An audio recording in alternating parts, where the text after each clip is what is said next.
A virus making headlines across the world lands in Tulsa. The year is 1918.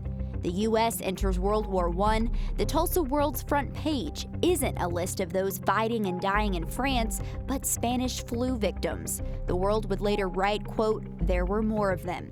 Fast forward more than a century, and Tulsa historian Reese Martin becomes curious in today's quarantine. He begins digging through the Tulsa World articles to see how the city handled the previous pandemic. It's shocking to me how many parallels we have, not just from the sickness and vaccine timeline, but then the behavioral timeline and everything. The first case of Spanish flu is suspected to have been in Fort Riley, Kansas in March of 1918, but the first mention of the deadly virus doesn't get printed in Tulsa's paper until June. It starts very similarly. You have just some mentions, oh, this is a problem overseas, it's probably going to come over here, but it's not going to be that big a deal. A few months later, the community quickly realizes their predictions were wrong. It was shocking how quickly it went from, oh, we actually have a few cases in Tulsa, to, oh, we've got people that are dying, to a field hospital being set up, and things really changed very quickly. October 7th, the first deaths are reported. The city closes theaters, churches, schools, the courthouse, and public meetings the next day. And later, bowling alleys and pool halls. Even issuing a move-on ordinance, fining folks who gather and those who cough or sneeze without a handkerchief.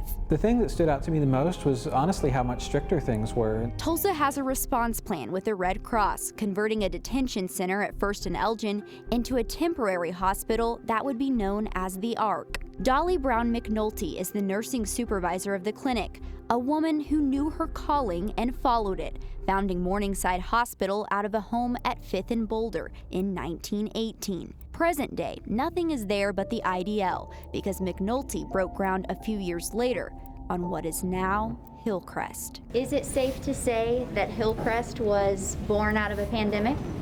Yeah, I think for sure. Kevin Gross is now at the hospital's helm, but he's reflecting on how McNulty paved the way. I think she was a pioneer, really. And she came to an area with the idea of responding to a call, to a need, where she saw people that were sick and decided that she could put together a hospital. Today, the will of Hillcrest staff being tested through its second pandemic, caring for some of the first people diagnosed with COVID in the state. It has been a crisis that we have managed day to day, and it's been a crisis that we have learned in real time how to manage and treat. Spanish flu and COVID share some symptoms, and Dr. Sneed says from an infectivity standpoint, the two are similar, ravaging the global population. They are both viruses that primarily impact or affect the respiratory system.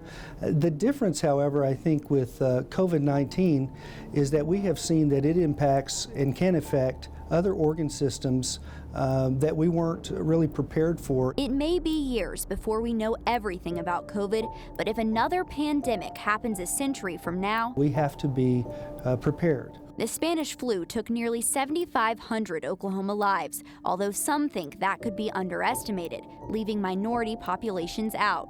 October of 1918 remains the deadliest month. By November 1st, people were already raising their arms up and saying, well, this has been way too long, business needs to return to normal.